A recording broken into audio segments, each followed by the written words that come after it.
Hello hello dear, आपका इस video के अंदर स्वागत है। हम कंपाउंड इंटरेस्ट की तीसरी वीडियो के अंदर हैं। इस वीडियो के अंदर हम क्या करने वाले हैं, कुछ क्वेश्चंस करेंगे जिनके माध्यम से जो हमने पहले कंसेप्ट सीखे हैं कंपाउंड इंटरेस्ट के वो आपके स्ट्रॉन्ग होंगे, उनकी अंडरस्टैंडिंग थोड़ी सी और बढ़ेगी है, थोड़ा सा और अच्छा आपको आइडिया आएगा कहाँ पर हमें कौन सा मेथड लगाना चाहिए और एक नए तरीके से कंपाउंड इंटरेस्ट कैसे कैलकुलेट करते हैं लेक्चर के एंड में वो मैं आपको बताऊँगा। ठीक है, तो पेन नोटबुक ले लो। बहुत सारे क्वेश्चन ऐसे होंगे जो आप खुद निकाल पाएंगे, एक आधा नहीं भी निकाल पाएंगे तो कोई दिक्कत नहीं है। ठीक है, और चाहे आप निकाल पाओ ना निकाल पाओ, मेरा सॉल्यूशन जरूर देखो हमेशा की तरह। ठीक है, तो चलिए जी। A money lender borrows money at 4% per annum and pays the interest at the end of the year. 4% के हिसाब से एक बंदे ने रुपये लिए, मैंने 4% से रुपया ले लिया। अब मैं आगे जितने ज़्यादा परसेंट पर दूंगा उतना ही मुझे फ़ायदा हो जाएगा। तो आगे मैंने कितने परसेंट पर दे दिया, आगे मैंने रुपया जो है 6% पर एनम पे दे दिया। Compounded interest, compounded half yearly और कंपाउंडेड हाफ ईयरली है। ठीक है, तो कंपाउंडेड हाफ ईयरली का क्या मतलब है कि डायरेक्टली 6% हम नहीं चेक करेंगे, और यहाँ पर बात हो रही है and receives the interest at the end of the year in this way he gains this much in year. एक साल की बात हो रही है। तो यहाँ पर जो मैंने ब्याज लगाया है वो हर 6 महीने में 3% का लगाया है, मैंने जो आगे रुपए दिए हैं ना। तो जब आप यहाँ पर वो फॉर्मूला लगाओगे कि भैया इफेक्टिव रेट कितना है, तो वो आपको क्या दे देगा, 6.09%। बहुत ही ईजी है, हम मन में कर सकते हैं इतना कि 3%, 3%, 3 और 3 6, 3 3 9 बटे में 100, 6.09%। तो मुझे हर साल 6.09% ब्याज मिलेगा और आगे मैं दूंगा 4%। मैंने 4% पे रुपए ले रखे हैं, तो मेरे को हर साल फायदा हो जाएगा 2.09% का। और ये बंदा बोल रहा है इतने रुपए का फायदा हुआ। तो 2.09% की वैल्यू ये है, और वो बोल रहा है कि अमाउंट ऑफ मनी बोरोड, यानी कि 100% की वैल्यू बताओ, तो बता देंगे इतने परसेंट की वैल्यू ये, तो 1% की वैल्यू ये, 100% की वैल्यू ये 5,000। ठीक है जी, क्लियर है। यहाँ पर मान लो आपको मन में ये आया कि सर मैं तो रेशो मेथड से कर रहा था 2 साल का, आप वैसे भी कर सकते हो, बट चीज़ें कितनी आसान है। 3%, 3%, 3 और 3 6.09। पिछली क्लास के अंदर यहाँ पर 6% की जगह जब 5% था तो हाफ ईयरली रेट है वो 2.5% हो गई थी। ये थोड़ी सी मुश्किल हो गई थी फॉर्मूले से कैलकुलेट करना, तो हमने रेशियो मेथड से कर लिया वहाँ पर, अगर आपको याद हो तो। ठीक है, तो डायरेक्टली हम मेंटली देख पा रहे हैं तो ठीक है। इफेक्टिव रेट बहुत ही बढ़िया मेथड है ना। ये देखो, a man borrows certain some of money from A private firm at the rate of 5% simple interest per annum. ठीक है, 5% सिंपल इंटरेस्ट पर एनम पर उसने रुपए लिए। ही लेंट 50% ऑफ द मनी, 50 जितना उसने लिया था उससे आधा ही उसने दे दिया to a second man at the rate of 10% CI per annum. ठीक है, 10% रेट है CI per annum. In such a way compounding कितनी हो रही है भाई, CI per annum in such a way he gains 3,205 after 4 years. Find how much money the man borrowed from the private firm. तो यहाँ पर इन्होंने ये नहीं बताया कि कंपाउंडिंग कितने टाइम के बाद हो रही है, तो हम बाय डिफॉल्ट ईयरली मानते हैं जब इसने बताई नहीं है तो। ठीक है, अदरवाइज एग्जाम के अंदर मेंशन करता है। तो उसने आगे से जो रुपया लिया, यहाँ पर 4 साल की बात हो रही है, तो इसको आप 1 साल में रिड्यूस नहीं कर सकते।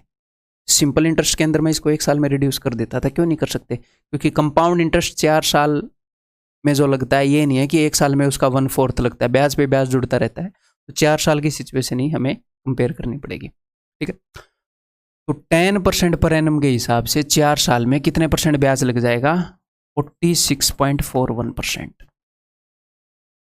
लेकिन ये जो है ना, ये सिर्फ जो 50% मनी है उसका 46.41% है, यानी कि जो आधे रुपये हैं उसके ऊपर उसको इतना ब्याज मिल रहा है।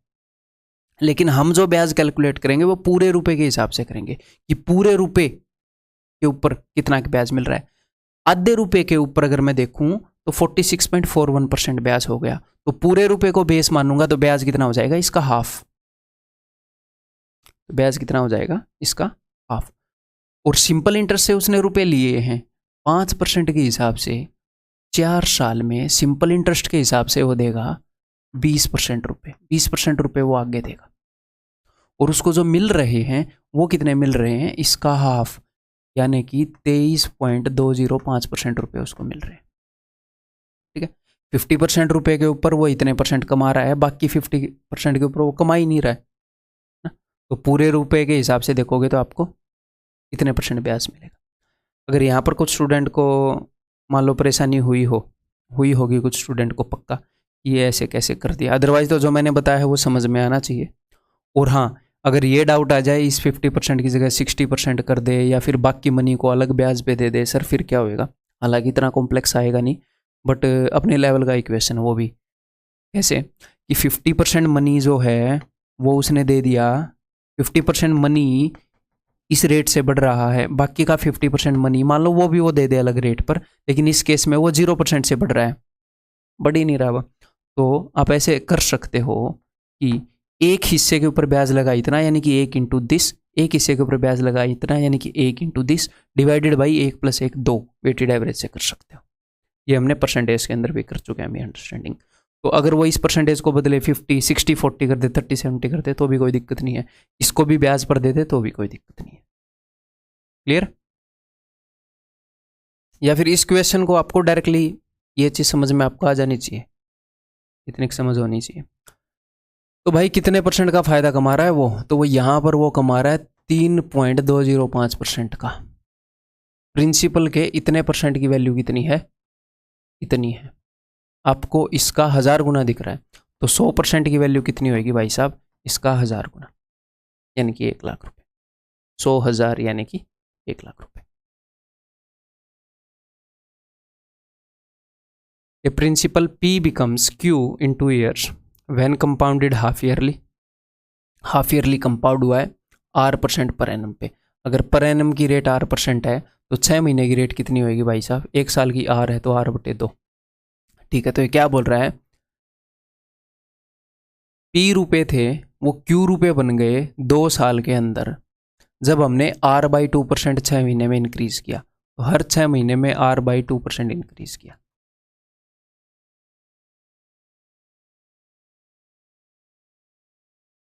और यही P रुपए Q रुपए बन गए जब हम आगे पढ़ेंगे।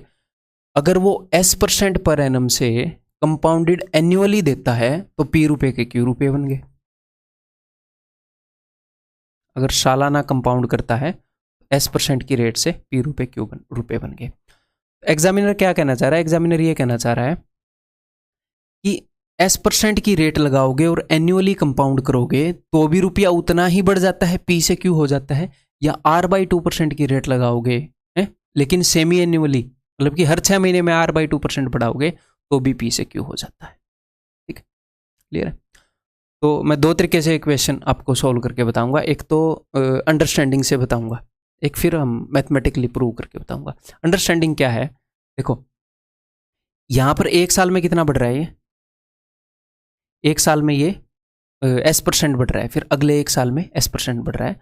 तो मैं ऐसे 2 साल की सिचुएशन कंपेयर ना करके 1 साल की कर रहा हूं, इसको भी मैं 1 साल में देख रहा हूं। ठीक है, या फिर रुको वो फिर से मैथमेटिकली हो जाएगा, मैं एक बार विजुलाइज करके आपको बताना चाहता हूँ, कैसे समझाऊँ ये मैं सोच लूँ एक बार।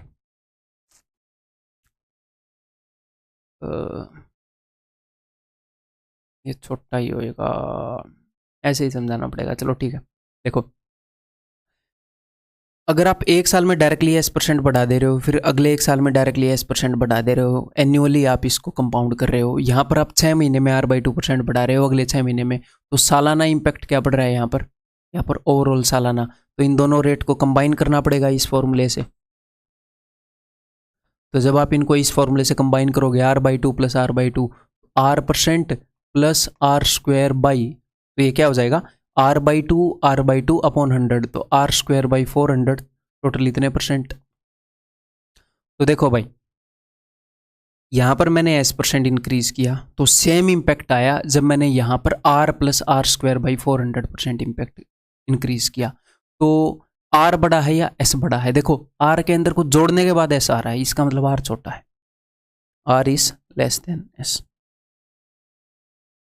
तो ये मैथमेटिकली हमने देख लिया है कि R के अंदर कुछ जोड़ने के बाद S आ रहा है। है ना। ये परसेंटेज और ये परसेंटेज बराबर है क्योंकि यहाँ पर भी रुपए उसी हिसाब से ग्रोथ हुए हैं। एक साल में अगर हम S% बढ़ा रहे हैं, यहाँ पर एक साल में हम इतने % बढ़ा रहे हैं, उसी हिसाब से ग्रो हुए हैं। तो ये जो परसेंटेज है और ये परसेंटेज से बराबर है। या फिर अदरवाइज जो मैं बोल रहा था कि आपको डायरेक्टली भी पता लग सकता है, डायरेक्टली इसलिए हम ऐसे सोच सकते हैं कि हम 6 महीने में कंपाउंड कर रहे हैं, यहाँ पर हम साल में कंपाउंड कर रहे हैं और सेम इम्पैक्ट आ रहा है। आप बोलो कि जी हाँ सेम इम्पैक्ट आ रहा है। तो जब हम 6 महीने में कंपाउंड करते हैं तो ग्रो होने की स्पीड ज़्यादा होती है, क्योंकि जो ब्याज है वो 6 महीने में ऐड कर देते हैं हम प्रिंसिपल में।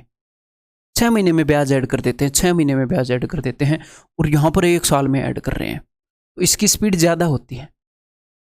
जब आप 6 महीने में कंपाउंड करते हो उसी रेट से, उसी रेट का मेरा मतलब क्या है, अगर आप सालाना डायरेक्टली 10% कंपाउंडिंग कर लो, या फिर अब तक इतना तो आप सीख ही चुके हो, या आप रेट तो सेम ही है ना, यहाँ पर भी 10% पर एनम है, यहाँ पर भी 10% पर एनम है, पर एनम की रेट तो सेम ही है, लेकिन 6 महीने में 5% बढ़ा रहे हैं, तो यहाँ पर ओवरऑल 10% बढ़ता है, यहाँ पर 10.25% बढ़ता है।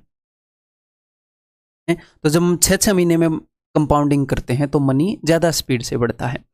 तो अगर आप 6 महीने में कंपाउंड कर रहे हो तो भैया आपको छोटी रेट चाहिए, छोटी रेट चाहिए सेम इफेक्ट प्रोड्यूस करने के लिए। छोटी रेट से ही काम चल जाएगा। R is less than S, मतलब मैं डायरेक्टली इसको मैंने ऐसे देख लिया था, ठीक है। मेरे ख्याल आप भी ये समझ गए होंगे, अब तक इतनी समझ डेवलप हो गई होगी, तो ये सारा गेम करने की ज़रूरत नहीं पड़ती हमें, इतना सारा लिखने की। The interest to be paid on a sum of rupees 30,000 at 15% per annum after 2/3 years if interest compounded yearly। Interest जो है ईयरली कंपाउंड हुआ है।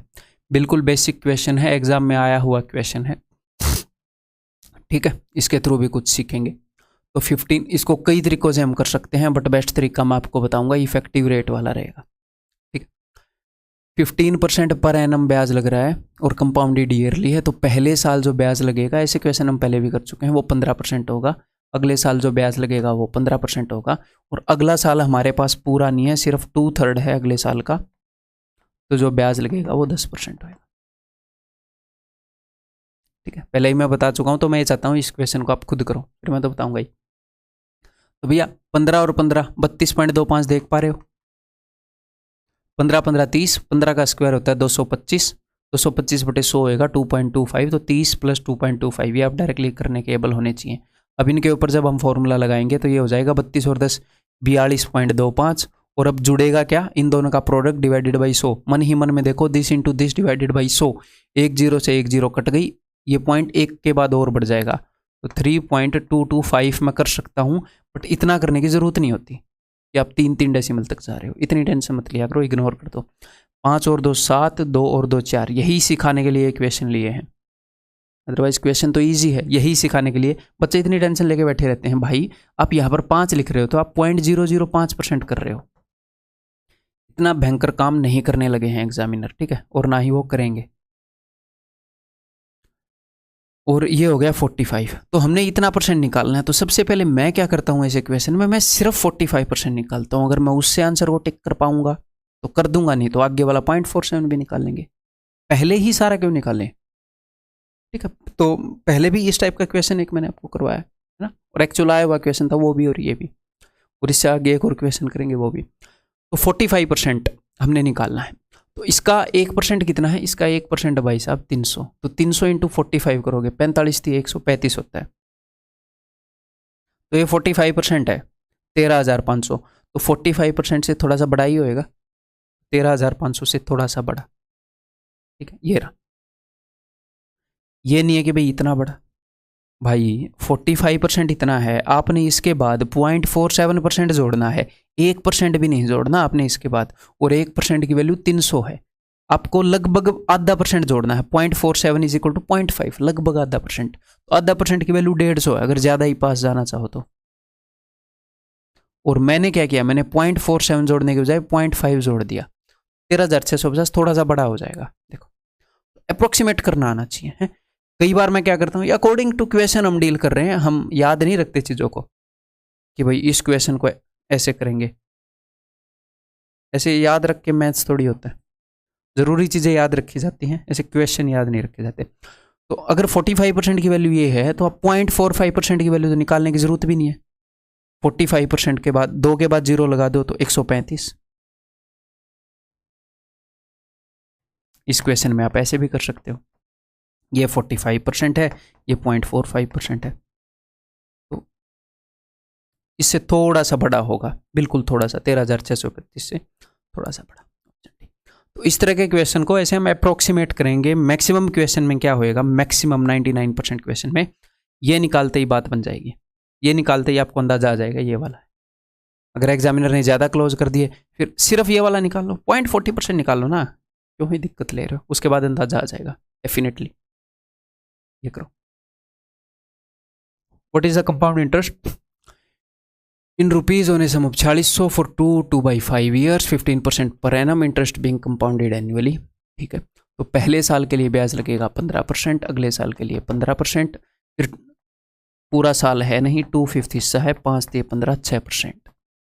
अब देखो इन दोनों का कंबाइंड इम्पैक्ट 32.25%, इन दोनों का 38.25 तो हो ही गया, दोनों को मैंने जोड़ दिया, फिर गुणा करके 100 से डिवाइड करना है, तो मैं एक बार अलग से कर रहा हूँ इनको गुणा।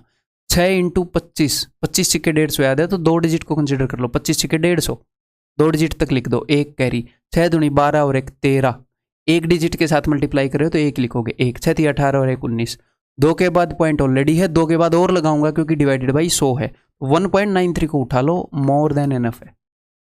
5 और 3 8, 9 और 2 11, 38 39 और 1 40। और सबसे पहले क्या निकालेंगे, 40% निकालेंगे, 18% को बाद में देखेंगे। तो भैया इसका 40% निकालना है ना, इसका 10% कितना है, इसका 10% है इतना, 40% ही निकालना है ना, ठीक ही किया ना मैंने, 5 और 3 8, 9 और 2 11, हाँ ठीक किया, 6 और 2 8, ठीक किया था, ओके। तो इसका 40% कर लो, 0 0 4 × 24 4 × 18,400 से थोड़ा सा बड़ा होगा। अब यहाँ पर 18,458 है, 18,485 है। अब यहाँ पर आपको डाउट होएगा कि ये मारूँ या ये मारूँ, तो कोई दिक्कत नहीं है, अब 0.18% भी निकाल लूँगा मैं। उसका 1% कितना है, उसका 1% है, 2 के बाद पॉइंट लगा के आता है 460, है ना। तो 0.18% क्या होएगा, 0.18 से मैंने मल्टीप्लाई कर दिया, खत्म। अब हम बिल्कुल एग्जैक्ट पहुँच रहे होंगे।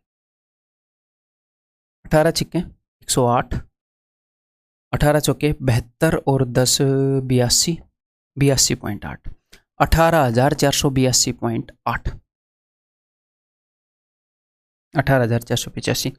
हम बिल्कुल एग्जैक्ट भी निकाल सकते हैं वो आंसर, जो दूसरे मेथड हैं CIGP में है उससे, बट वो लेंदी पड़ जाता है थोड़ा सा, फिर क्यों करें, एनफ है, सारे क्वेश्चन को सोल्व करवा देगा। ठीक है, ये निकालने से 99% क्वेश्चन सोल्व हो जाएंगे, ये निकालने से सारे क्वेश्चन सोल्व हो जाएंगे। अब तो डाउट नहीं रहा ना 18,482 के बाद कि ये टिक करूँ या ये टिक करूँ ना। ये बताओ भाई, if a sum is increase by 21% after 2 years, then the rate of compound interest per annum, 2 साल में 21%, 10%, याद होना चाहिए। क्लियर है, अदरवाइज सर हम कैसे करेंगे अगर हमें याद नहीं है, तो इसलिए मैंने क्वेश्चन लिया। हो सकता है भाई 10% का याद है, 12% का याद ना हो, तो कोई दिक्कत नहीं है। मान लो रेट R% है, तो 2 साल में कितनी होएगी, अगर रेट R% है तो 2 साल में हो जाएगी भाई, वो फॉर्मूला लगाओगे 2 बार R% बढ़ाने वाला, 2R + R × R/100 = 21। इस तरीके से हम करेंगे। ठीक है, क्वाड्रेटिक इक्वेशन बनेगी यहाँ पर। और कोई तरीका तो मेरे ख्याल नहीं है, ऑप्शन यूज़ कर सकते हो, और कोई तरीका नहीं है, तो इसी तरीके से करेंगे। अब मैं दोनों तरफ 100 से गुणा कर रहा हूँ, क्वाड्रेटिक इक्वेशन बना रहा हूँ। यहाँ पर अगर 100 से गुणा करूँगा तो ये आ जाएगा 200R, ठीक है, और यहाँ पर आ जाएगा भाई -2100। अब क्वाड्रेटिक इक्वेशन कैसे सोल्व करते हैं ये आपको इक्वेशन चैप्टर में पता लगेगा, मैं सोल्व कर देता हूँ डायरेक्टली बस। तो यहाँ पर मैंने ऐसे 2 नंबर निकालने हैं जिनका प्रोडक्ट हो -2100, ठीक है, यानी कि एक नंबर नेगेटिव है, और सम हो -200, यानी कि बड़े वाला नंबर नेगेटिव है, सम -200 है, तो यानी कि दोनों नंबर्स का गैप 200 है ना। तो 2100 को ऐसे तोड़ना है कि दोनों नंबर का गैप 200 हो। तो ऐसे केस में मैं क्या करता हूँ, मैं ये करता हूँ कि मैं ये देखता हूँ कि यहाँ से मैं कौन सी ऐसी चीज़ है जिसका स्क्वायर निकाल सकता हूँ, जो मैं 2 बार निकाल सकता हूँ। प्रोडक्ट में से मैं उस चीज़ को 2 बार निकालता हूँ, सम में से 1 बार निकालता हूँ। मैं 10 को 2 बार निकाल सकता हूँ, मैंने 2 बार 10 को निकाल लिया। इसमें से मैंने 10 को 1 बार निकाल लिया, सम में से मैं 1 बार छीनता हूँ, क्यों? क्योंकि मान लो अपने पास 3a है 5a है, तो इनका सम होगा 8a और इनका प्रोडक्ट होगा 5 दिए 15a स्क्वायर। तो प्रोडक्ट में वही चीज़ 2 बार आ जाती है स्क्वायर, तो यहाँ से a स्क्वायर छीनोगे, यहाँ से a छीनोगे तो बात बनेगी। तो प्रोडक्ट से मैं 2 बार छीनता हूँ, सम से मैं 1 बार छीनता हूँ, तो क्या हो जाती है, वैल्यू छोटी हो जाती हैं। अब मैंने 21 को ऐसे 2 नंबर में तोड़ना है जिनके बीच में 20 का गैप हो, तो अब मज़ेदार बात होगी, ये लो 21 और 1। प्रोडक्ट नेगेटिव है तो 1 नेगेटिव होगा, सम -20 है तो बड़े वाला नेगेटिव होगा। मैंने 10 छीने थे ना, अब इनको 10-10 दे दो बेचारों को, ये लो। अदरवाइज ये देखना, मैं तो याद रख लूँ 210 और 10 2100 का, ये देखो मेरे को दिख रहा है। आप क्या करोगे एग्जाम में, तो ये मेथड इफेक्टिव रहेगा, ठीक है। तो भाई अब रेट कितनी होएगी, अब अपनी रेट नेगेटिव में तो हो नहीं सकती है, नेगेटिव रेट पर कोई रुपये उधार नहीं देता, 10% हो जाएगी, ठीक है। नेगेटिव रेट नहीं होएगी, आंसर इज ऑप्शन सी। मैं आपको ऐसे तो रुपये उधार नहीं दूंगा ना कि ये रुपये ले लो, हर साल जितने साल बाद दोगे ना 8% रुपये कम होते रहेंगे, फिर आप दोगे ही नहीं।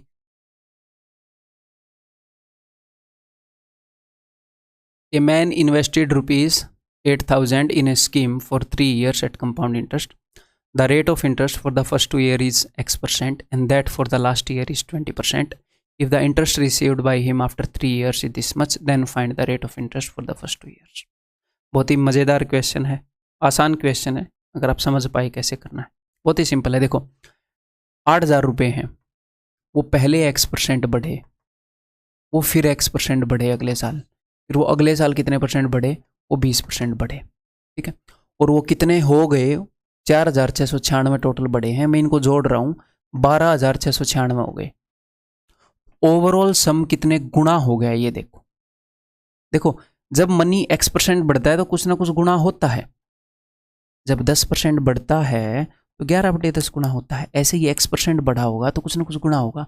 तो मैंने 8,000 को 3 नंबर से मल्टीप्लाई किया है, X% के लिए जो नंबर बनता होगा उससे, X% के लिए जो नंबर बनता होगा उससे, और 20% के लिए जो नंबर बनता है उससे, तब जाकर ये इतने गुना हुआ है। ओवरऑल ये कितने गुना हो गया।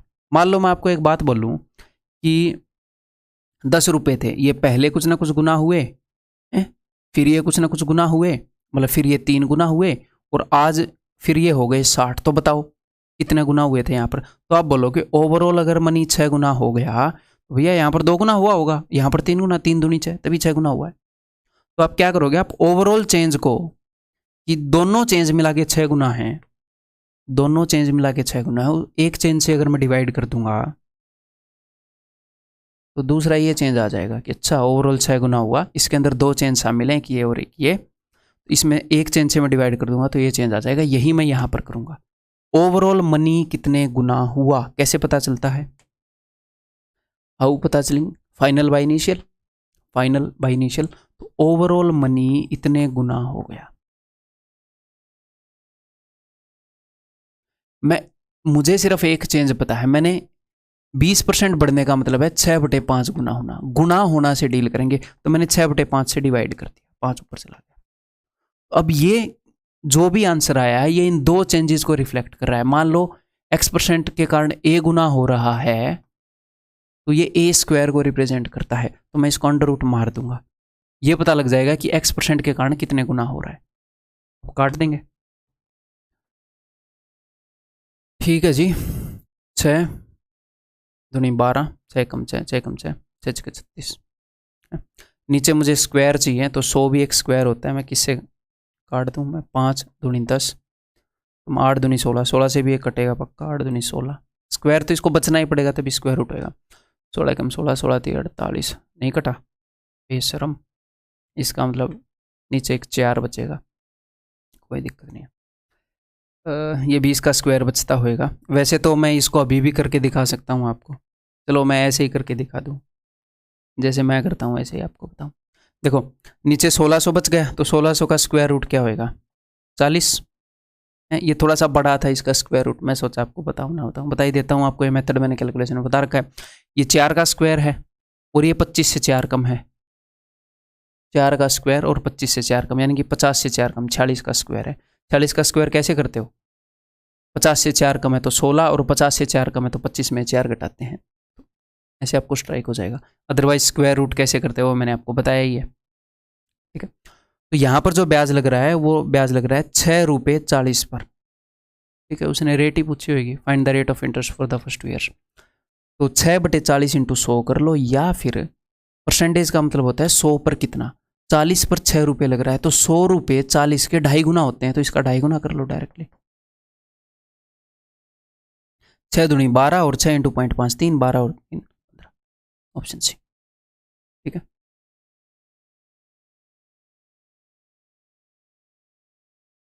₹16,820 is divided between 2 brothers of age 27 years and 25 years. 2 भाइयों में रुपये बांट दिए गए। They invested their money at 5% per annum compound interest in such a way that both will receive equal money at the age of 40 years.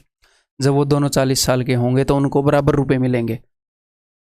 ब्याज बराबर नहीं बताया, ओवरऑल रुपये बराबर मिलेंगे, यानी कि अमाउंट बराबर है, कोई दिक्कत नहीं है। ये जो 27 साल वाला है ये बड़ा है, 25 साल वाला छोटा है। 27 वाला एल्डर है, एल्डर को ई रुपये मिले और भैया यंगर को वाई रुपये मिले, मैंने ऐसे मान। ठीक है, एल्डर के रुपये कितने टाइम के लिए बढ़ रहे हैं, 40 माइनस 27, 13 साल के लिए बढ़ रहे हैं। रेट क्या बताइए, 5%। तो हर साल कितने गुना हो रहे हैं, 5% मतलब 21/20 गुना, हर साल 21/20 गुना हो रहे हैं। और कितने साल है टोटल, 13 साल है, तो 13 बार 21/20 गुना होंगे, तब जाके बराबर हो जाएंगे किसके, अगर यंगर के रुपये 15 साल बड़े हैं, इसके रुपये 15 बार 21/20 गुना हुए हैं। 15 साल में इसका अमाउंट ये होगा, 13 साल में इसका अमाउंट ये होगा, मैंने इक्वेट कर दिया। तो ये 13 बार है, इससे 13 बार कट जाएगा, सिर्फ 2 बार रह जाएगा। ठीक है, तो E/Y का आपको रेशियो मिल जाएगा। अब आप बता सकते हो the share of elder brother is, या इनके बीच में डिफरेंस क्या है, जो भी। तो एल्डर ब्रदर का शेयर है भाई साहब 441 आउट ऑफ, अगर टोटल वैल्यू 841 है। ठीक है, 841 की वैल्यू वो है, तो वो वैसे तो सीधा सीधा दिख ही रहा है, इसका डबल। 1 यूनिट की वैल्यू ये होएगी, 441 की वैल्यू ये होएगी। 841 था ना ये, 8820। ठीक है, ये बताओ, पिछला क्वेश्चन आपने कर लिया तो ये कर ही लोगे डेफिनेटली।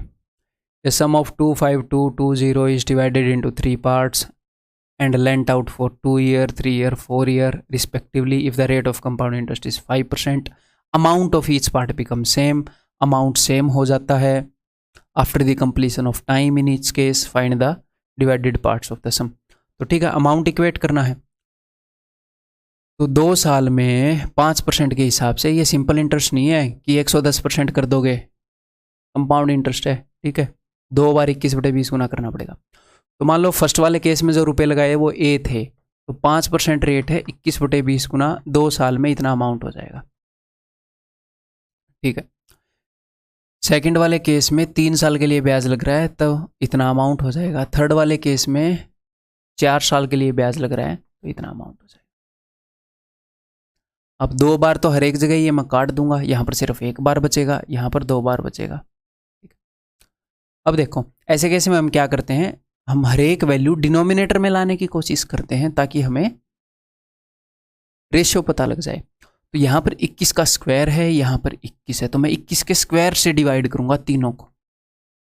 यहाँ पर आ जाएगा 441, यहाँ पर आ जाएगा 21 के स्क्वायर से डिवाइड करूंगा तो 21 से 21 कट जाएगा, 21 इंटू 20 420। 21 के स्क्वायर से डिवाइड करूंगा तो 21 के स्क्वायर से 21 का स्क्वायर गया, नीचे 20 का स्क्वायर 400 बच जाएगा। ABC का रेशियो मिल गया ये। और उसने क्या पूछा है कि भैया किस रेशियो में डिवाइडेड है, तो देख लो 441 का मल्टीपल होएगा यहाँ पे, कौन सा है, ये रहा। 420 का मल्टीपल होएगा, ये रहा। और 400 का मल्टीपल होएगा, ये रहा। और इन तीनों का सम कितना है, 8 3 24,000 और 1220 वही है। ठीक है, 441 का मल्टीपल और कहीं पर है ही नहीं, देखो है ना, 8,000 के आसपास, तो 441 का मल्टीपल इसका डबल ही है ना। यहाँ क्लियर है जी।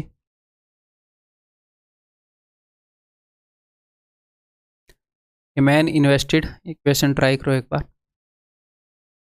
A man invested a sum of money in scheme A at rate of 15% per annum for simple interest. ठीक है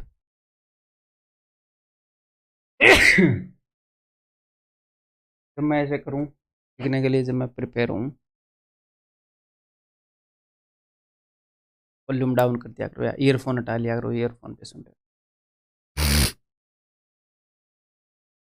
मेरा माइक की सेटिंग इस जेब में रहती है, मैं बंद नहीं कर पाता है इतने जल्दी। हेलो, क्लियर है? Man invested a sum of money in scheme A at rate 15% per annum for simple interest. At the end of 2 year, 2 साल के बाद जो अमाउंट उसे मिला उसने 20% कंपाउंड इंटरेस्ट पर लगा दिया। तो कोई दिक्कत नहीं है। मान लो उसने 100 रुपये लगाए थे, 15% पर एनम के हिसाब से 2 साल में कितने हो जाएंगे? 15 दूनी 30, सिंपल इंटरेस्ट पर 30%, तो 130 रुपये हो गए। अब इसको उसने इन्वेस्ट कर दिया 20% पर एनम कंपाउंड इंटरेस्ट के हिसाब से 2 साल के लिए।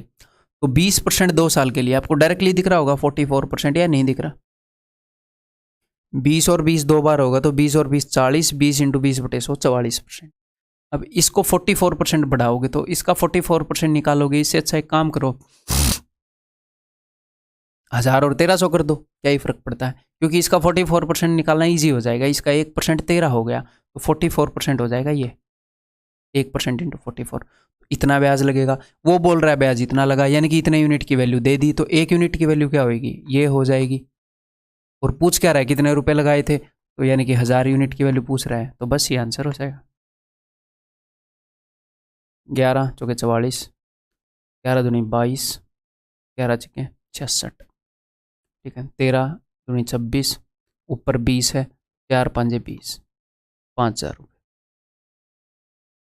Option D. What will be the compound interest on a sum of rupees this after 2 years if the rate of interest for the first year is 4% and that for the second year is 8%? पहले साल 4% ब्याज, अगले साल 8% ब्याज।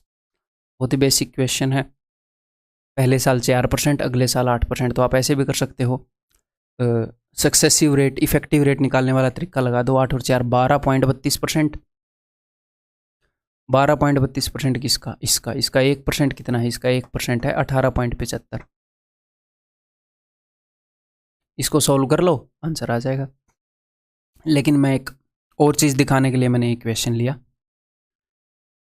कि मान लो इस type का वैल्यूज़ हैं, तो हम ऐसे भी कर सकते हैं। पहले साल जो ब्याज लगा है वो कितना लगा है। और हाँ, एक और बात, आप पहले साल 4% लगा है, अगले साल 8%। आप इसको चेंज भी कर सकते हो, पहले साल 8%, अगले साल 4%। आपको नेट ब्याज लगाना है तो क्या ही फ़र्क है, फॉर्मूले के हिसाब से ओवरऑल ब्याज तो उतना ही लगेगा, ठीक है। तो पहले साल ब्याज लगा है 4%, तो आप क्या करो, इसका 4% निकाल लो। इसका 1% कितना है? इसका 1% इतना है, इंटू 4, ठीक है। 18 चौके 72 प्लस 0.75 इंटू 4, ये हो जाएगा 3।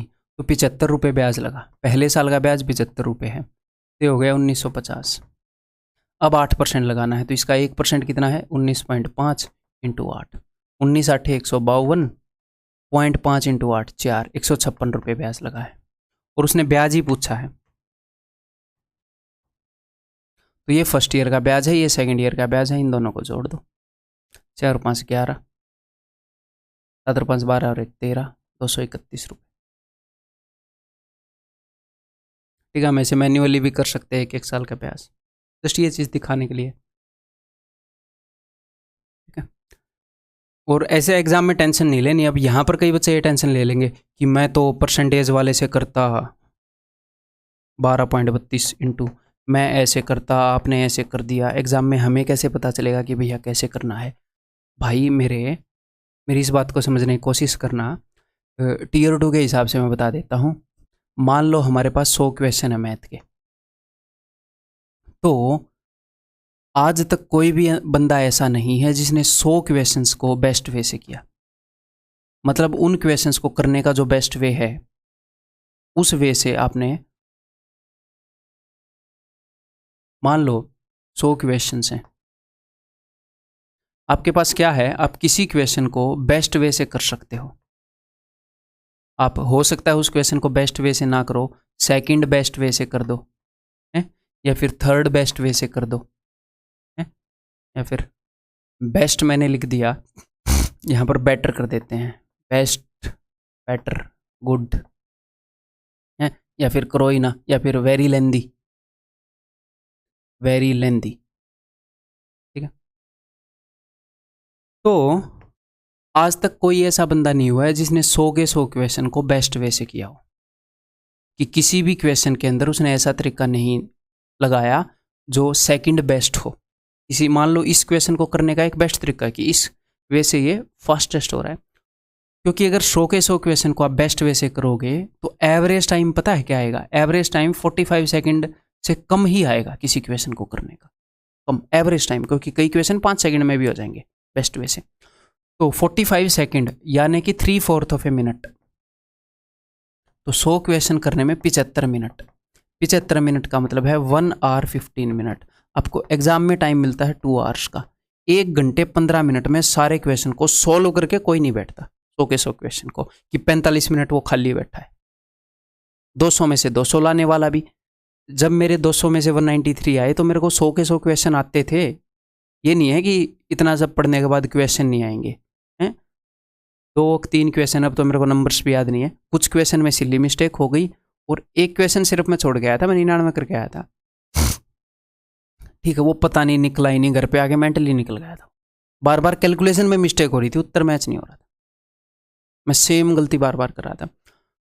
तो एग्ज़ाम में हमें करना क्या होता है? एग्ज़ाम में मान लो आज के दिन, मान लो आपने एक बार सिलेबस किया, अब 50 क्वेश्चन बेस्ट वे से कर रहे हो। उन क्वेश्चन को करने का जो बेस्ट तरीका है, आप 100 में से 50 क्वेश्चन ही कर पा रहे हो हैं, और भाई आप 20 क्वेश्चन इस वे से कर रहे हो, 20 क्वेश्चन इस वे से, 10 क्वेश्चन बहुत ही गंदे तरीके से कर रहे हो।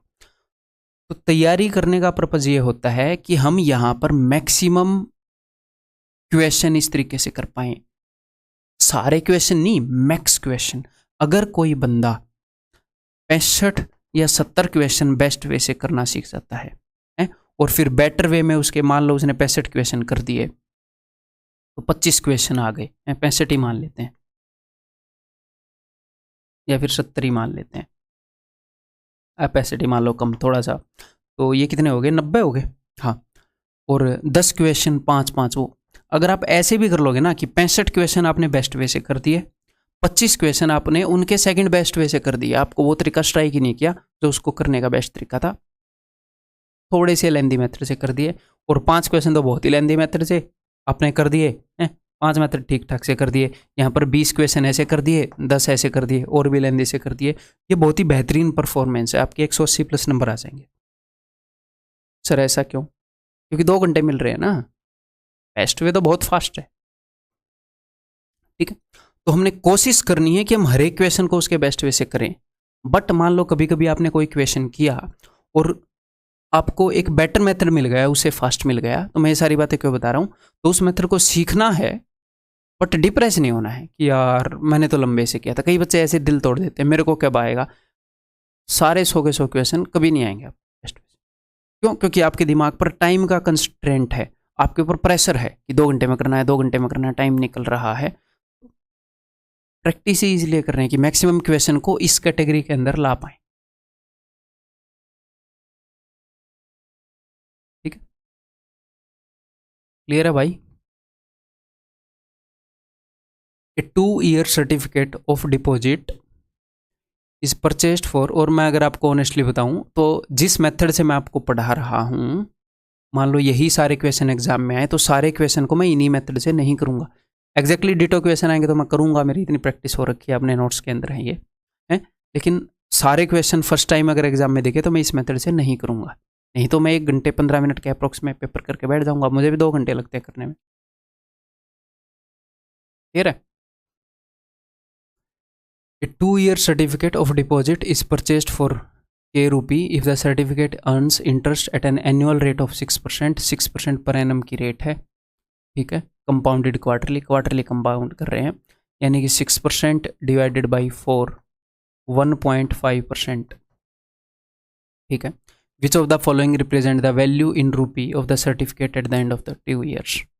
ठीक है, अगर कंपाउंडेड क्वार्टरली कर रहे हैं तो हमने क्वार्टरली की रेट तो निकाल ली, कितने क्वार्टर आएंगे 2 साल में, 1 साल में 4 होते हैं, तो 8 बार आपने रुपये को 1.5% बढ़ाना पड़ेगा। तो ये पूछ रहा है कि कितने गुना हो गया। ठीक है, तो देखो रुपया 100 से, रुपया अगर 100 से 10% बढ़ जाए, 110% हो जाए, तो 1.1 टाइम्स हो जाता है।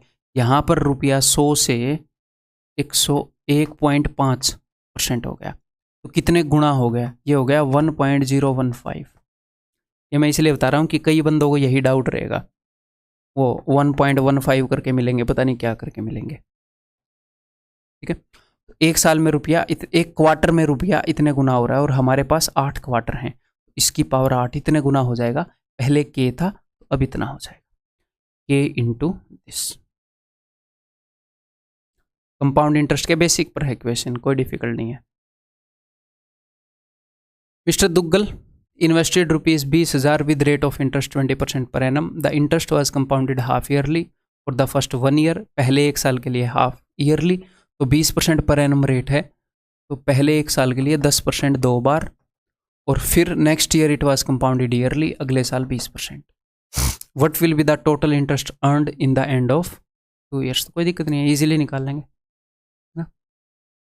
यहाँ पे कितना मिलेगा, किस परसेंट? यहाँ पे 41। फिर मैंने इक्वेशन क्यों रखा, बहुत ही सिंपल है, क्लियर है, चलो ठीक है। 41 plus this into this divided by 100, तो 20 5 100, 5 से इसको डिवाइड करेंगे तो 5 चौके 20, 4.2, तो 45.2%। इसका 1% कितना है, 200, 0 2 दूनी 4, 904।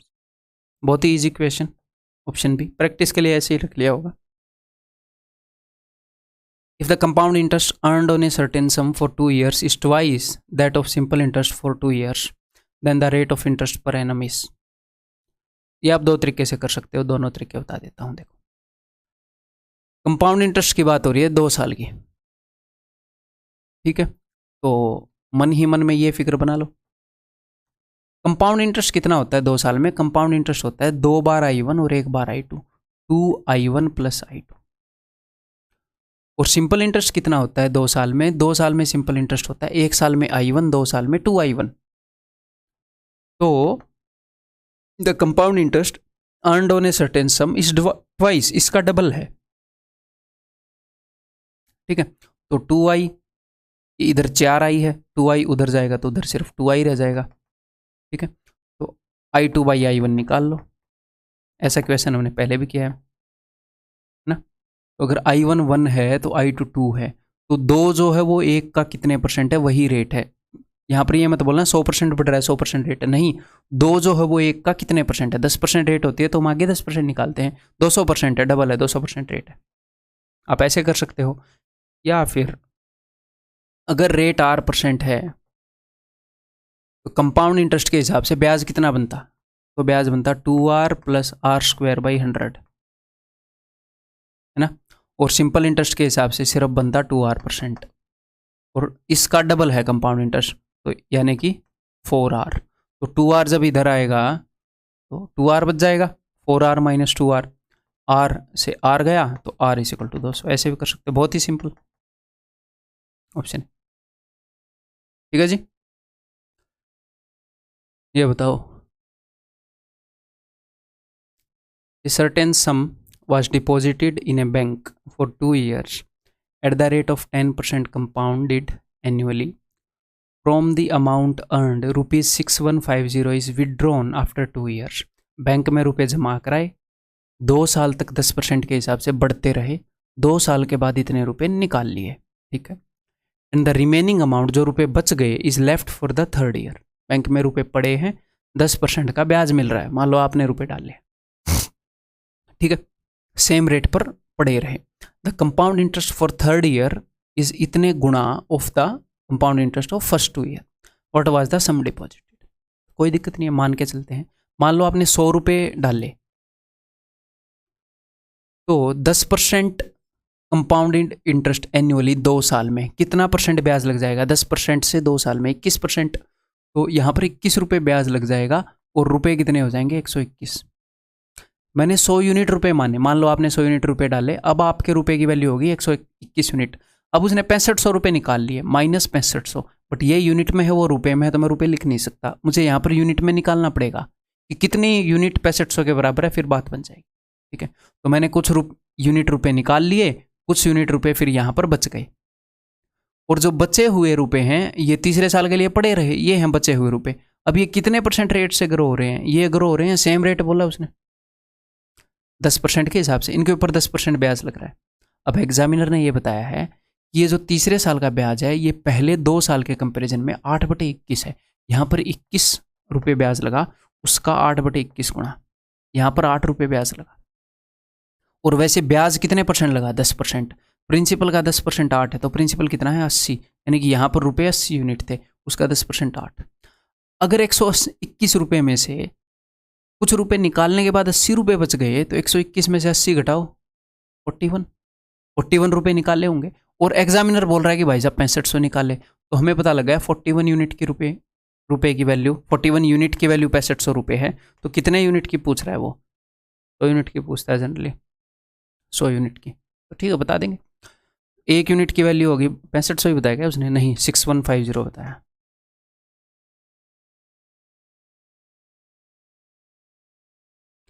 एक यूनिट की वैल्यू हो गई 6150 डिवाइडेड बाई 41, 100 यूनिट की वैल्यू होगी ये, तो कितने पर जा रहा है? 41 1 जा 5 जा 15,000, that is option B.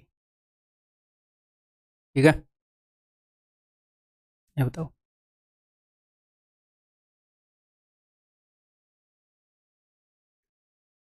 Ravi invested an amount at the rate of 2% per annum compounded interest compounded semi annually for 1 year।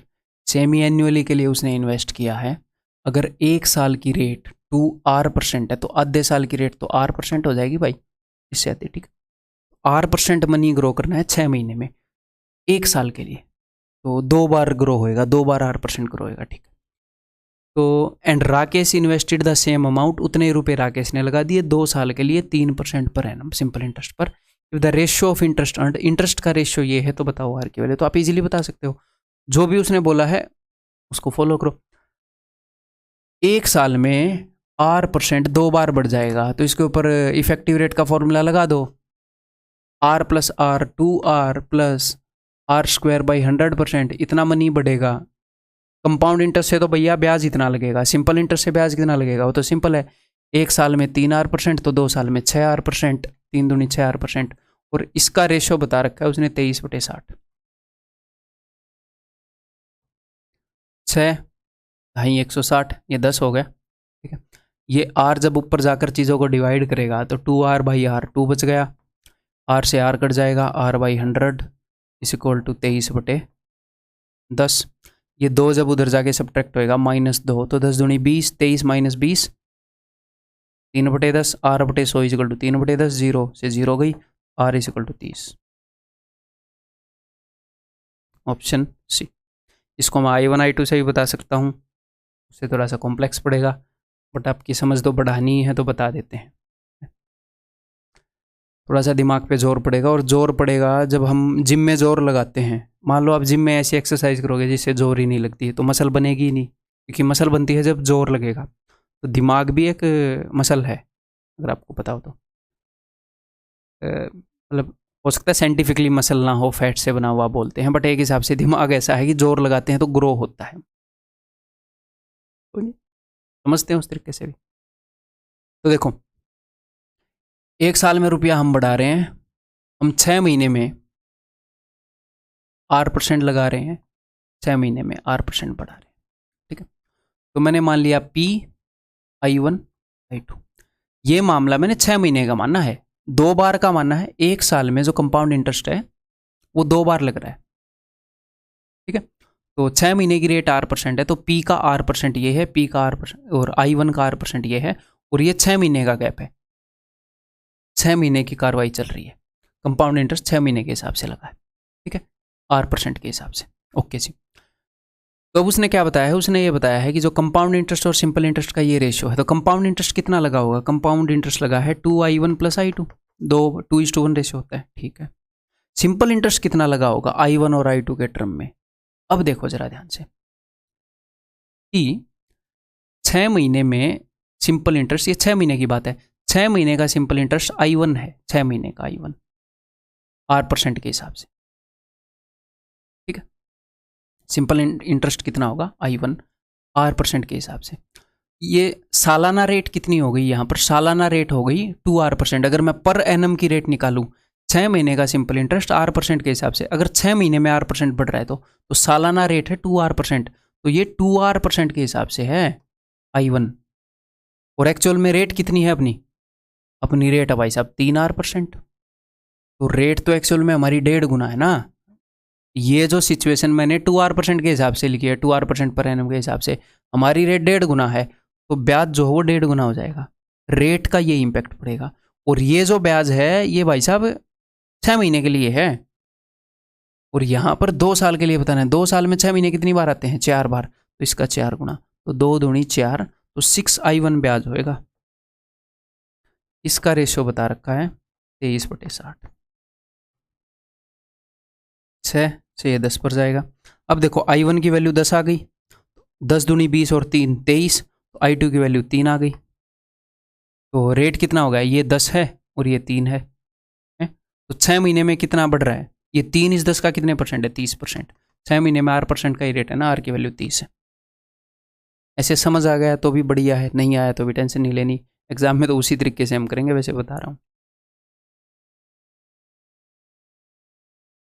1800 is given at 20% per annum simple interest, while rupees 1800 minus P is given as 30% per annum compound interest. If the difference between both the interest at the end of 2 years is this, find P. तो compound interest पर तो रुपए वैसे भी speed से बढ़ते हैं और बड़ी रेट से भी दे रखे हैं, तो मैं इसको ज़्यादा मान लेता हूँ। ठीक है, अगर मैंने गलत माना है तो P नेगेटिव आ जाएगा, भी आंसर टिक कर ही देंगे। यहाँ पर ब्याज लगा और यहाँ पर ब्याज लगा, उसके बीच में उसने फ़र्क बता रखा है, तो मैं पहले देख लेता हूँ यहाँ पर ब्याज कितने परसेंट लगेगा।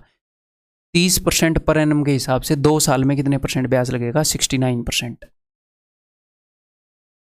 30% और 30% को जब आप क्लब करोगे उस फॉर्मूले से 69% ब्याज लगेगा। तो यहाँ पर ब्याज लगा है 69% ऑफ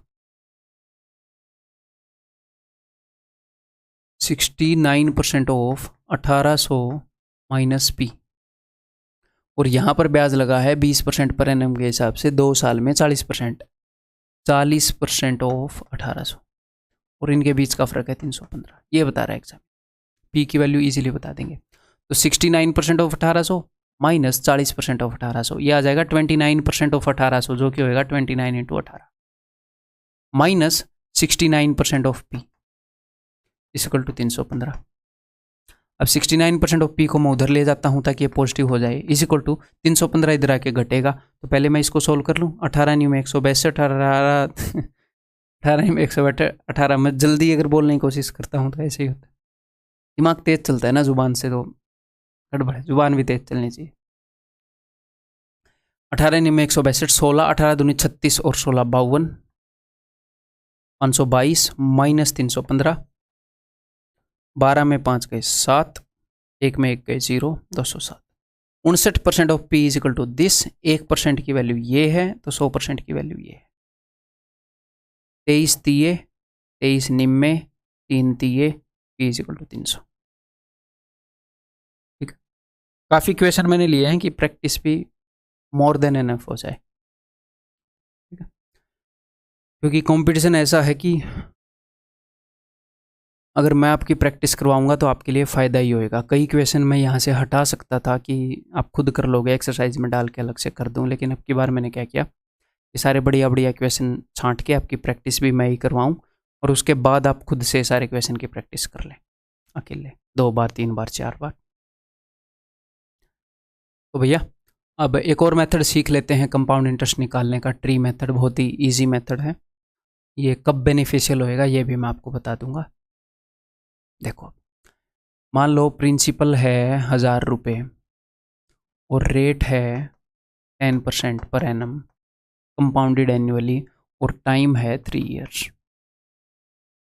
ठीक है, तो ये मेथड तब बेनिफिशियल होता है जब एग्जामिनर ये करे कि सिर्फ तीसरे साल का ब्याज बताओ, सिर्फ दूसरे साल का ब्याज बताओ, सिर्फ तीसरे साल में, 3 साल का ब्याज नहीं बोल रहा, 3 साल का कंपाउंड इंटरेस्ट, सिर्फ तीसरे साल का, सिर्फ तीसरे और सिर्फ दूसरे के बीच का अंतर बताओ। मतलब जब वो बहुत ही ज़्यादा स्पेसिफिक हो जाता है तब ये काफ़ी हेल्पफुल होता है। ठीक है, देखो सर, यहाँ पर हमें सब कुछ पता लग जाता है, पहले साल में कितना ब्याज लगा, दूसरे में कितना लगा, तीसरे में कितना लगा, तीसरे में कंपाउंड इंटरेस्ट कितना लगा, तीसरे के कंपाउंड इंटरेस्ट दूसरे के सिंपल इंटरेस्ट का फ़र्क क्या है, सब कुछ हम पता कर सकते हैं। तो ये हम कैसे करेंगे, देखो प्रिंसिपल 1000 रुपये है, यहाँ पर मैं पहले साल का ब्याज लिख रहा हूँ, मान लो रेट 10% है, तो सिर्फ मैं ब्याज लिख रहा हूँ पहले साल का। तो कंपाउंड इंटरेस्ट की क्या खासियत है, कंपाउंड इंटरेस्ट की खासियत है कि हर साल का ब्याज इसमें जुड़ता रहता है, हर साल अमाउंट अपडेट होता रहता है। लेकिन पहले साल के लिए तो प्रिंसिपल यही होएगा, तो पहले साल का ब्याज होएगा इसका 10% 100। पहले साल का सिंपल इंटरेस्ट और कंपाउंड इंटरेस्ट दोनों सेम है। अब दूसरे साल का ब्याज, 2 साल का ब्याज नहीं, सिर्फ दूसरे साल का। तो ये जो ब्याज है दूसरे साल के लिए, ये जो ब्याज है ये भी उसमें जुड़ जाएगा। एक हिसाब से जितनी भी चीज़ें यहाँ पर लिखी हुई हैं ये सारी प्रिंसिपल का काम करेंगी। तो मैं इसके ऊपर भी 10% लूँगा, इसके ऊपर भी 10%। इसका 10% कितना होगा वो तो मैं ऑलरेडी ले चुका हूँ, बार बार कैलकुलेट करने की जरूरत नहीं है। इसका 10% 100, इसका 10% 10। मैंने क्या किया, सेकेंड ईयर के लिए जितनी भी वैल्यूज लिखी थी सबके ऊपर ब्याज लगाया, क्योंकि जो ब्याज है वो भी प्रिंसिपल बन जाएगा। अगर आपको सिर्फ तीसरे साल का ब्याज कैलकुलेट करना है तो इससे पहले जितनी भी चीज़ें लिखी हुई हैं, चाहे वो ब्याज हो प्रिंसिपल हो, क्योंकि ब्याज प्रिंसिपल में ऐड हो चुका, नया प्रिंसिपल अपडेट होगा, अब नया प्रिंसिपल ये सारा है, तो हर एक वैल्यू पर ब्याज लगेगा। इसका 10% 100, इसका 10% 10, इसका 10% 10, इसका 10% 1। ये तीसरे साल का ब्याज, सिर्फ तीसरे साल का ब्याज कितना लगा है 121। सिर्फ दूसरे साल का ब्याज 110। अगर वो पूछे 2 साल का ब्याज तो इन दोनों को जोड़ दो, ये 2 साल का ब्याज है। 3 साल का ब्याज तो इन सबको जोड़ दो, ठीक है। तो यहां पर हम क्या कर पाए, अगर वो ये पूछ रहा है आपसे कि थर्ड ईयर का CI है और 2 ईयर का, सेकेंड ईयर का नहीं, 2 ईयर का SI, इनका डिफरेंस, तो थर्ड ईयर का CI कितना है, थर्ड ईयर का CI है ये 121। 2 साल का SI, अब SI क्या होता है, SI ये है। अगर आपने सिंपल इंटरेस्ट निकालना है ना तो सिर्फ इनको देख लेना, सिर्फ इनको। पहले साल का ब्याज 100, अगले साल का ब्याज भी 100 ही होएगा। सिंपल इंटरेस्ट वो बदलता थोड़ी है, अगले साल का ब्याज भी 100। तो ऊपर जो पट्टी लिखी होती है सिंपल इंटरेस्ट सारा आ जाएगा सिर्फ ऊपर वाली पट्टी से। तो वो 2 साल का पूछ रहा है, तो पहले साल का ब्याज 100, अगले साल का ब्याज भी 100, सिंपल इंटरेस्ट की मैं बात कर रहा हूँ, तो वो हो गया 200। तो इनके बीच में आप फर्क बता पाओगे सिर्फ तीसरे साल के CI और तो दूसरे साल के SI में। वो हम क्वेश्चन करेंगे एक आधे, एक्चुअल क्वेश्चन में कैसे लगेगा, क्लियर।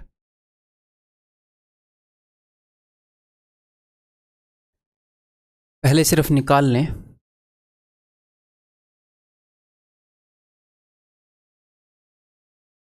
मान लो प्रिंसिपल जो है दैट इज कुछ भी मान लो, या फिर मान लो हमारा जो क्वेश्चन है वो इस तरीके का है कि रेट इज 16.66% पर एनम है, time is equal to 3 year, और इस हिसाब से एग्जामिनर ने कोई क्वेश्चन दे रखा है। आगे वो क्वेश्चन हम करेंगे। तो इस केस में मैं प्रिंसिपल को क्या मान लूँगा, टाइम 3 ईयर है, मुझे पता है रेट 1/6 है, रेट 1/6 है, तो मैं 6 का क्यूब मान लूँगा कि भैया 216 है। तो प्रिंसिपल क्या हो गया, प्रिंसिपल हो गया 216, और फिर क्वेश्चन की सिचुएशन से मैं इक्वेट कर दूंगा। तो फर्स्ट ईयर का इंटरेस्ट क्या होएगा, इसका 1/6 यानी कि 36। सेकेंड ईयर का कंपाउंड इंटरेस्ट क्या होएगा, दोनों के ऊपर लगाएंगे, इसका 1/6 36, इसका 1/6 6, ये दूसरे साल का है। थर्ड ईयर का कंपाउंड इंटरेस्ट क्या होएगा, सब के ऊपर लगाएंगे, इसका अब बार बार मैं इसके ऊपर ऐसे नहीं लगाता कि बार बार, अब हमें पता है ऊपर तो 36 आ ही रहा है, थोड़ी प्रैक्टिस के बाद ये पता लग जाएगा। फिर इसका 1/6, इसका 1/6 यानी कि 6 और 6, इसके ऊपर लग चुका, इसके ऊपर, इसके ऊपर, अब इसका 1/6 1। अब देखो एक और इंटरेस्टिंग बात बताऊं, जब हमने 216 के ऊपर ब्याज लगाया तो ये आया था, तो 36 क्या है, 36 I1 है, और 36 के ऊपर ब्याज लगाया तो 6 आया, ये I2 है, और जब 6 के ऊपर ब्याज लगाया तो 1 आया, ये I3 है। एक बार हम अपने रेशियो मेथड को वेरीफाई करके देखें। रेशियो मेथड बोलता है कि फर्स्ट एक ईयर का जो SI है, एक ईयर का CI है, वो सिर्फ I1 है। एक ईयर में SI और CI में कोई फर्क नहीं होता। देखो एक ईयर का CI ये रहा, 2 ईयर का CI 2:1 है, यानी कि 2 I1 1 I2। ये देखो 2 ईयर का CI, ये पहले साल का, ये दूसरे साल का, 2 साल का, 2I1 और एक I2। ये I1 है, ये I2 है। 3 ईयर का CIE मैंने आपको बताया कि 331 है। 3 बार I1, देखो 3 साल का तो ये पूरा हो जाएगा। 3 बार I1, 3 बार I2 और एक बार I3, है ना। तो कंफ्यूज नहीं होना भाई, ये सिर्फ 1 साल का है, मतलब कि फर्स्ट ईयर का है, ये सेकंड ईयर का है, 2 साल का नहीं, सेकंड ईयर सिर्फ दूसरे ईयर का, ये थर्ड ईयर का। ठीक। और ये क्वेश्चन तब भी काफ़ी, सॉरी, ये मेथड तब भी काफ़ी बेनिफिशियल होता है जब एग्जामिनर कुछ ऐसा काम कर दे कि भैया जो रेट है वो फर्स्ट ईयर के लिए मान लो उसने कुछ भी कर दिया 25% है, सेकेंड ईयर के लिए उसने बोल दिया 12.5% है, थर्ड ईयर के लिए उसने बोल दिया 16.66% रेट है, और वो कंपाउंड इंटरेस्ट की बात कर रहा है। और कंपाउंड इंटरेस्ट तो भी हम बता सकते हैं, कंपाउंड इंटरेस्ट पूछ रहा है, इजीली हम बता सकते हैं कि तीसरे साल का कंपाउंड इंटरेस्ट और दूसरे साल के कंपाउंड इंटरेस्ट का फ़र्क, और ऐसी वैसी बातें कर रहा है जिनमें हमें स्पेसिफिक होना पड़ रहा है। तो उस केस में मेथड यूजफुल होता है। 25% का मतलब है 1/4, इसका मतलब है 1/8, इसका मतलब है 1/6। तो 6 चौके 24, 8 192, तो मैं अपने प्रिंसिपल को 192 मान लेता हूँ। तो अब मैं फर्स्ट साल का ब्याज निकाल पाऊंगा। फर्स्ट ईयर में रेट क्या था 1/4, इसका 1/4 4 से डिवाइड करो इसको, 48। वो मैंने यहीं से 4 निकाल लिया, इन तीनों का प्रोडक्ट बनाया ना, 8 से 48। सेकेंड ईयर का ब्याज, अब सेकेंड ईयर में जो ब्याज लग रहा है वो 1/8 लग रहा है। अब यहाँ पर 48 मत लिख देना, सेकेंड ईयर में जो ब्याज लग रहा है वो 1/8, इसका भी 1/8, इसका भी 1/8, तो इसका 1/8 कितना होएगा भाई साहब, 8 निकालो, 6 चौके 24 ही होएगा, 24। ठीक है, इसका 1/8 कितना होएगा, 8 से 48 से। सेकेंड ईयर का ब्याज ये है। थर्ड ईयर का ब्याज भाई, अकेले थर्ड ईयर का ब्याज बताना है, तो अब की बार ब्याज 1/6 लग रहा है, तो इसका 1/6 32, इसका 1/6 6 8 48, इसका 1/6 6 रुपये, सॉरी 1/6 है ना, 6 चौके, और इसका 1/6 1। ऐसा क्वेश्चन हो कि भाई थर्ड ईयर के CI और तीनों साल के SI, तो तीनों साल का SI क्या है मैंने बताया, ऊपर वाली पट्टी है। ये जो नीचे लिखे हैं ये ब्याज के ऊपर ब्याज हैं, ऊपर सिर्फ ब्याज है, तो सिर्फ ये भी नहीं है कि इसका 3 गुना कर दोगे, क्योंकि रेट बदल रही है, SI भी बदल रहा है। SI में ब्याज के ऊपर ब्याज नहीं लगता, बट रेट बदलेगी तो बदलेगा ही ना। पहले साल रेट 5% है, अगले साल रेट 10% है, तो अगले साल SI डबल लग रहा होगा। तो ये पहली पट्टी SI को डिनोट करती है, और सबको जोड़ दोगे तो CI निकला है। ठीक, तो अभी कुछ क्वेश्चन करें। इतना सारा मैंने इसलिए समझाया कि इन क्वेश्चंस को आप खुद कर पाओ, और इस चीज़ को समझाने के लिए क्वेश्चन मैंने ही बनाया है। The difference between CI of third year and simple interest of second year का सिंपल इंटरेस्ट और थर्ड ईयर का CI on a sum at 12.5% per annum is ₹850। Find the compound interest of second year का compound interest बताओ। तो वो कितना specific हो गया। हालांकि ऐसे क्वेश्चन मोस्ट प्रोबेबली नहीं आते, बट अगर एक भी क्वेश्चन आएगा तो आप इसे कर पाओगे। ठीक है, जब वो स्पेसिफिक हो गया कि तीसरे साल का CI, सेकेंड ईयर का SI, मतलब ऐसे वैल्यूज पिक कर रहा है, तो दूसरे मेथड से बहुत कैलकुलेटिव हो जाएगा। तो हम क्या करेंगे, तो फिर हम ऐसा मेथड चूज करेंगे जिसमें हर एक चीज़ हमारे सामने लिखी रहती है। क्या इस मेथड से बाकी क्वेश्चन नहीं कर सकते? कर सकते हैं वो सारे भी ना। तो द डिफरेंस बिटवीन, तो यहाँ पर रेट कितनी है भाई साहब, 12.5% यानी कि 1/8, और CI ऑफ थर्ड ईयर, तीसरे साल का CI भी इन्वॉल्व है, तो मैं 3 साल की कंडीशन लेके चलूंगा। ठीक है जी, क्लियर है। तो 8 का क्यूब मैंने 512 मान लिया प्रिंसिपल को। तो फर्स्ट ईयर का ब्याज, इसका 1/8 यानी कि 64। ठीक है, सेकेंड ईयर का ब्याज, अब मैं ये I1 I2 I3 नहीं लिख रहा है, मैं फर्स्ट ईयर का ब्याज, सेकेंड ईयर का ब्याज, थर्ड ईयर का ब्याज लिख रहा हूँ।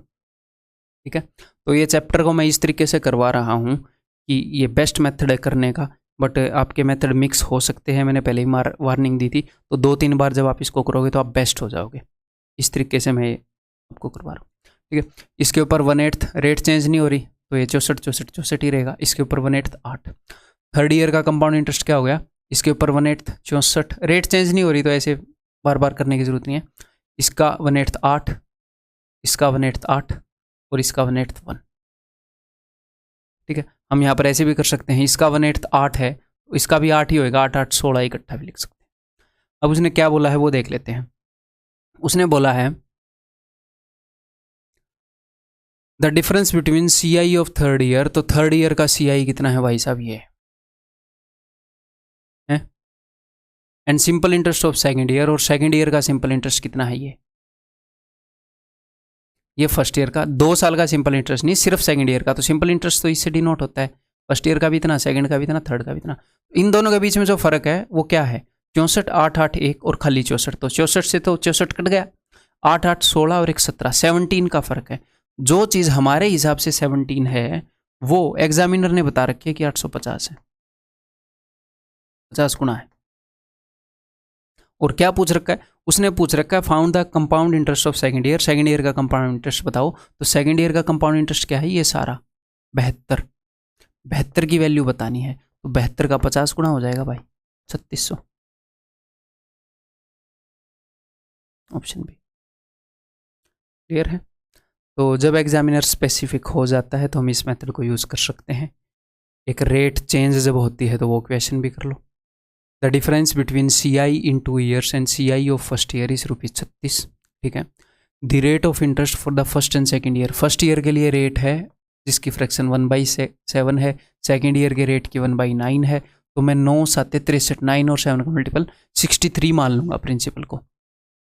अब फर्स्ट ईयर का ब्याज कितना होएगा, फर्स्ट ईयर में ब्याज लग रहा है 1/7 के हिसाब से, तो इसका 1/7, 7 में 63। सेकेंड ईयर में ब्याज लग रहा है 1/9 के हिसाब से, इसका 1/9 7, इसका 1/9 1। अब ये देख लो, सब कुछ आ गया हमारे सामने। The difference between CI in 2 years and CI of first year, 2 साल का CI और 1 साल का CI। ये 1 साल का है, ये पूरा 2 साल का, इनके बीच में फर्क कितना होगा, 7 और 1, 8 का।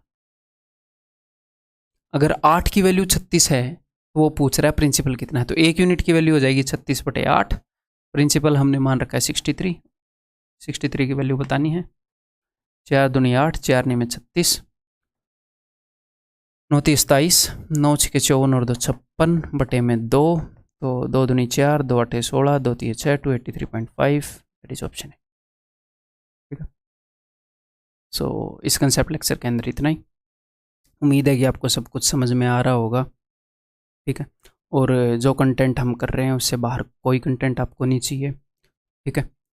जो हमारा कंटेंट है, और जो कंटेंट के अंदर 2 चीज़ आती हैं, दोनों कंटेंट के अंदर एक तो चीज़ आ गई क्वेश्चंस की जो कलेक्शन है, उनका लेवल क्या है, उनकी रिलेवेंसी क्या है, उनका नेचर क्या है, मतलब सब कुछ है, वो किस स्ट्रक्चर में अरेंज्ड है, सब कुछ कंटेंट में ये सारी चीज़ें आती हैं। और उन क्वेश्चंस को सोल्व करने के लिए मैं कंसेप्ट्स कौन से यूज़ कर रहा हूँ, ये दी बेस्ट हैं। अब हो सकता है आपको ये लगे कि सर सब ही दी बेस्ट बोलेंगे, बट ये मैं क्यों बोल रहा हूँ, ये मैं इसलिए बोल रहा हूँ कि मैं 2 चीज़ों को कब कंपेयर कर सकता हूँ, जब मैं वो दोनों चीज़ों को देख चुका हूँ। तो मैं सब कुछ देख चुका हूँ, कहीं पर अगर कोई पॉजिटिव चीज़ मिल रही है तो वो मैं पिक भी कर चुका हूँ, वो भी मैं आपको बता रहा हूँ। और चीज़ों को मैं इस तरीके से डेवलप कर चुका हूँ कि कहीं से कोई पॉजिटिव चीज़ मिली, उसका भी अगला वर्जन फिर 2 अलग अलग बंदों का दिमाग लगता है तो कुछ बैटरी मिलता है दोनों के इंडिविजुअल से, 1 और 1 11 होते हैं ना। तो दी बेस्ट चीज़ें आपको मिल रही हैं। तो इसके अलावा एक सिंगल क्वेश्चन कहीं से करने की ज़रूरत नहीं है। आपने अपना कोर्स कर लिया, जब तक आपके पास टाइम है इसी को रिपीट करते रहो। इससे बाहर अगर आपने कुछ करना है तो मॉक टेस्ट देते रहो, मॉक टेस्ट से ही अगर कुछ नए क्वेश्चन करने हैं तो मॉक टेस्ट ही देते रहो। इन मॉक टेस्ट के ऊपर अपनी स्ट्रेटेजी बनाते रहो। मॉक टेस्ट कैसे देते हैं मैंने यूट्यूब पर बता रखा है, बहुत सारी वीडियो होंगी। Tier 1 का कैसे देना है, Tier 2 का कैसे देना है, बस अपने ही कंटेंट से एग्ज़ाम आएगा। उस कंटेंट हम एग्ज़ाम को कितने बेहतर तरीके से कर सकते हैं वो आप बहुत सारे मॉक टेस्ट दोगे, 100, 150, 200 जितने मॉक टेस्ट दे सकते हो। मॉक टेस्ट से एग्ज़ाम देना आएगा और इस कंटेंट से क्वेश्चन सोल्व करने आएंगे। क्वेश्चन सोल्व करने आते हैं तो ये नहीं है कि आप टाइम अच्छे से मैनेज कर पाओगे, ठीक है। टाइम अच्छे से मैनेज कैसे कर पाओगे आप, देखो 3 चीज़ें हैं।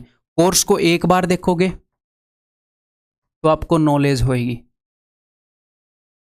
फिर कोर्स को 3-4 बार करो। हो सकता है आप वीडियो को 3 बार ही करो, पीडीएफ को 4 बार करो, पीडीएफ को 5 बार करो। कोर्स को बार बार करोगे तो नॉलेज और बढ़ेगी प्लस प्रैक्टिस होएगी। कोर्स को बार बार करना भी ज़रूरी है, भले ही आप उसके बाद 1.5 गुना पे कर लो, अगली बार जब करो। और उसके बाद तीसरी चीज़ क्या चाहिए कि भैया टाइम मैनेजमेंट आनी चाहिए। तो टाइम मैनेजमेंट कैसे आएगी? जब बार बार मॉक दोगे, बार बार मॉक दोगे। मॉक देने से कई बार बच्चों को डर लगता है, क्यों? सर नंबर कम आ रहे हैं, तो वो अगली बार देते ही नहीं। अरे तभी तो बढ़िया आएंगे। अभी कमा रहे हैं, अगले में भी कमाएंगे, अगले में भी कमाएंगे, अगले में भी कमाएंगे, अगले में थोड़े से बढ़ेंगे, फिर थोड़े से बढ़ेंगे, धीरे धीरे आपको चीज़ें समझ में आएंगी। तो अब कम आएंगे, आप बच गए। अब बोलोगे एक छोटा बच्चा है, वो चल नहीं पा रहा, वो उठा और वो गिर गया, वो बोला मैं चल ही नहीं पा रहा, अब मैं चलूंगा ही नहीं, अब मैं लेटा ही रहूंगा। तो क्या वो पूरी ज़िंदगी चलेगा? नहीं, वो 10 बार 20 बार गिरेगा, धीरे धीरे चलेगा, गिरने के चांसेस धीरे धीरे कम होंगे, फिर वो दौड़ने भी लगेगा। तो ये आपकी पूरी तैयारी का जाल है, ठीक है। और जो अपना कंटेंट है उसे ही रिपीट करना आसान नहीं है, बहुत ज़्यादा कंटेंट आपको दे रहा हूँ, ठीक है। तो बस इतनी तसल्ली रखो कि इसके बाहर कुछ नहीं चाहिए, और वैसे धीरे धीरे आपको खुद भी फील हो रहा होगा। अगली क्लास में मिलते हैं।